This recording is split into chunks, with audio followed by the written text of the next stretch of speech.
Dalam setiap keringat yang menetes, ada makna perjuangan sedang ingin dimaksimalkan. Dan itu pun yang sedang diperjuangkan oleh berbagai kelompok umur di Timnas Indonesia, termasuk skuad U23. Kini mulai tancap gas melirik ambisi baru. Skuad yang bakal ditangani oleh Gerald Van den Berg dipersiapkan segalanya untuk mencapai level Olimpiade. Di waktu terdekat, ada ASEAN Cup U23 serta kualifikasi Piala Asia yang harus dipersiapkan. Skuad U23 bukan sekedar skuad muda, mereka adalah api semangat yang membara, cermin dari masa depan, dan jantung yang kini berdetak kencang untuk satu tujuan, kejayaan. Mungkin kemarin skuad U22 sempat gagal di Piala AFF Senior, oleh karena itu, sekarang perubahan terus dilakukan. Dari tahun ke tahun, dari babak ke babak, perjuangan tak pernah mudah. Tapi inilah era baru di tangan dingin Gerald Van den Berg. Skuad yang ada dipilah kembali dan dipoles untuk diubah menjadi lebih wah. Dan inilah ambisi besar Timnas Indonesia U23 dengan skuad mewah.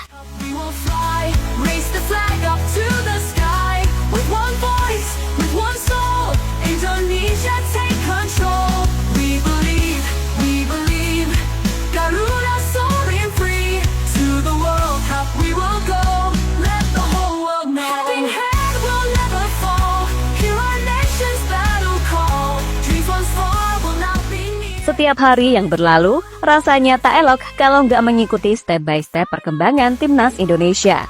Kali ini, ada skuad yang baru dibangunkan oleh legenda Belanda Gerald Van den Berg. Menukangi tim U23, Gerald punya tujuan utama bersama PSSI untuk mencapai puncak kejayaannya menuju Olimpiade. Namun sebelum itu, mimpi yang bersinar terang lewat generasi muda yang siap menuliskan sejarah baru harus melewati setiap tantangan dari level bawah. Tapi inilah era baru. Di tangan dingin Gerald Van den Berg yang kini jadi arsitek impian Garuda Muda, Timnas U23 berubah jadi mesin tempur yang rapi, berani dan penuh warna. Kini, panggung pertama sudah menanti adalah Piala AFF U23. Bukan hanya soal gengsi ASEAN, tetapi juga batu loncatan menuju ketangguhan mental. Turnamen yang berganti nama jadi ASEAN Cup U23 sendiri dijadwalkan akan digelar pada 15 hingga 31 Juli 2025. Nah, menariknya, skuad asuhan Gerald Van den Berg diunggulkan juara dan ditargetkan menuntaskan misi. Semua laga di Piala AFF U23 nantinya akan digelar di dua stadion berbeda. Dua stadion tersebut ialah Stadion Utama Gelora Bung Karno, Senayan, Jakarta, dan Stadion Patriot Candrabaga, Bekasi. Tapi kembali lagi, ambisi ini bukan sekedar gengsi, namun langkah awal bagi skuad Garuda Muda U23 yang notabene punya pelatih baru dengan beberapa pemain baru juga pastinya. Terakhir kali ASEAN Cup U23 digelar ialah pada 2023 di Thailand, di mana Timnas U23 Indonesia finish sebagai runner-up usai tumbang dari Vietnam lewat adu penalti. Adapun pemain-pemain yang memperkuat Timnas U23 Indonesia kala itu ialah Hernando Ari, Robby Darwins, Beckham Putra, Muhammad Ferrari, Arhan Fikri, Alvendra Dewangga, Ramadan Sananta, dan lainnya.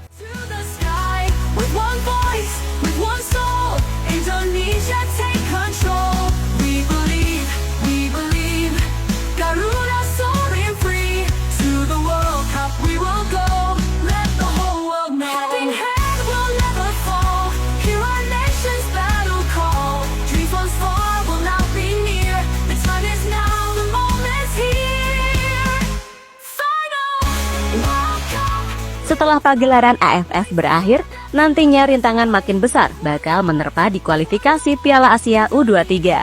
Pada bulan September 2025, kualifikasi menuju Piala Asia akan digelar di berbagai negara. Nantinya akan menjadi langkah awal dalam perjalanan skuad asuhan Gerald Van den Berg menuju Olimpiade. Sebab, Piala Asia U23 bakal menjadi ajang kejuaraan sekaligus ajang seleksi menuju Olimpiade 2028.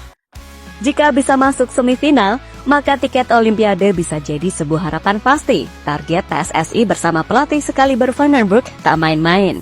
Erick Thohir ingin memastikan hal tersebut, sebab di gelaran Piala Asia sebelumnya, Timnas U23 tinggal selangkah lagi, kaki kita berada di Olimpiade.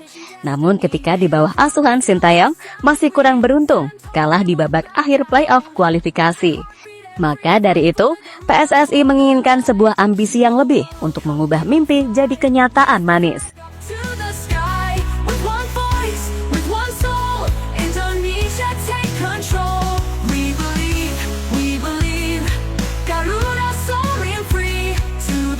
Menariknya, pada langkah awal kualifikasi Piala Asia U23, PSSI juga terus mengejar keuntungan buat Garuda Muda, di mana dari 11 negara yang bisa jadi tuan rumah. Karena Pak Erik ternyata sedang mengajukan bahwa Indonesia menjadi tuan rumah untuk grup yang didapatkan nanti.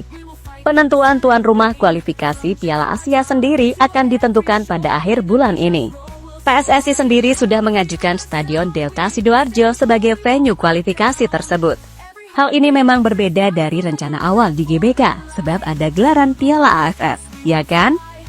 Nantinya, setiap grup akan bermain di kandang yang berbeda. Misalnya Indonesia, tuan rumah grup A, maka hanya pertandingan grup tersebutlah yang akan digelar di Indonesia.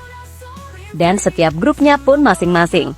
Dari seluruh tim Asia yang ikut kualifikasi, grup yang akan berisi 4-5 peserta. Nah, undian pembagian grup berlangsung pada bulan Juni mendatang. Dalam hal ini, Gerard Van den Broek sendiri sepertinya tak akan mendapatkan grup yang sulit-sulit amat. Pasalnya, Garuda Muda masuk dalam pot 1 bersama tim raksasa Asia lain, macam Jepang, Uzbekistan, Irak, Korea Selatan, Qatar, Arab Saudi, Tajikistan, Cina, dan Kuwait.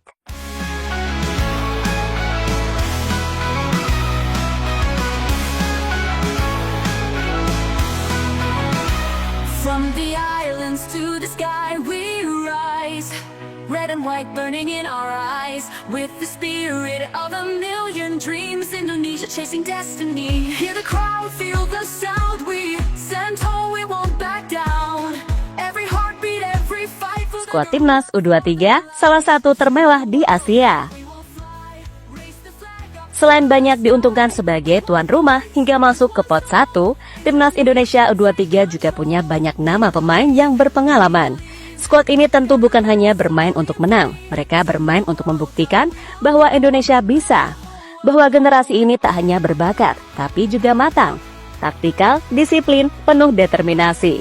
Beberapa pemain berkelas yang bisa masuk seperti Ferrari, Ahsan Fikri, Doni Pamungkas, Hoki Caraka, Victor Detan, Tony Firmansyah, dan Kadek Arel diprediksi akan dibawa. Hingga beberapa pemain abroad layaknya Marcelino Ferdinand, Ivar Jenner, Justin Hubner, Rafael Struijk, Jens Reven, serta Dion Max, Tim Geppens juga wajib diperhitungkan matang-matang. Khususnya di kualifikasi Piala Asia U23, jika dibutuhkan, maka bukan tak mungkin mereka akan dipanggil. Mengingat di level klub juga banyak yang tak dipakai. Terutama pemain yang berpengalaman seperti Marcelino sangat penting bisa jadi pemecah kebuntuan pada setiap laganya.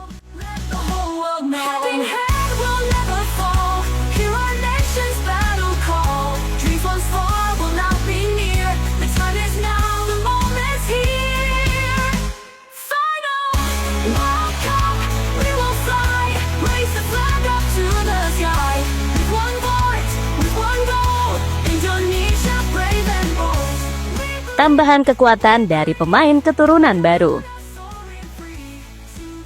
Gerard Van den Broek memang tak pernah kehabisan akal buat memaksimalkan pemain.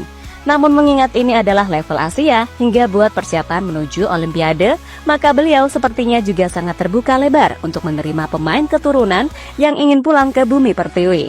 Sebab belakangan ini memang banyak yang menyatakan minat dan tidak sedikit dari mereka yang usianya masih belia. Contoh saja di posisi kiper ada dua nama, yaitu Ken van Overland dan Danny van den Heuvel. Mereka sama-sama masih muda. Danny van den Heuvel sendiri merupakan kiper milik raksasa Belgia, klub Brugge. Sebelumnya, ia adalah kiper andalan untuk Leeds U21 sebelum akhirnya pada Agustus 2024 Danny direkrut oleh klub Liga Belgia tersebut. Sementara Ken van Overland adalah kiper muda 20 tahun milik FC Volendam. Meski masih sangat belia, nyatanya ia menjadi pilihan utama di skuadnya, bahkan berhasil mengantarkan Volendam promosi ke Eredivisie untuk musim depan. Dan selain Ken van Overland, FC Volendam juga masih menyimpan pemain keturunan muda seperti Mauro Zilstra dan Luka Blondau, yang masih sama-sama masih berusia 20 dan 19 tahun. Keduanya dipastikan sudah menyatakan minat untuk membela Garuda dan eligible, hanya saja masih menunggu keputusan dari PSSI. Selain itu, masih banyak pemain keturunan untuk skuad Garuda U23 seperti Miliano Jonathans hingga Tristan Guyer juga masih layak.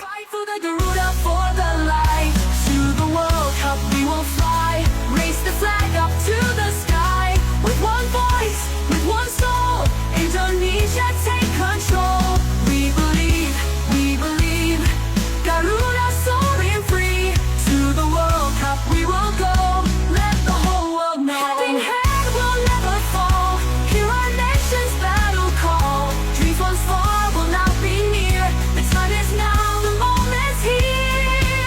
Ya, mau bagaimanapun misi juara bukan mimpi kosong. Mungkin skuad sekarang sudah mewah, berisikan bakat terbaik negeri. Mulai dari nama-nama yang bersinar di Liga, hingga mereka yang menimba ilmu di Eropa. Dan buat level ASEAN, cukuplah. Tapi lagi-lagi di level Asia, kita wajib memperkirakan matang-matang untuk bersaing di level tertinggi. Hingga masuk Olimpiade 2028 pun harus tetap bersaing. So, gimana menurut kalian? Ketik pendapatnya di kolom komentar dong cuy.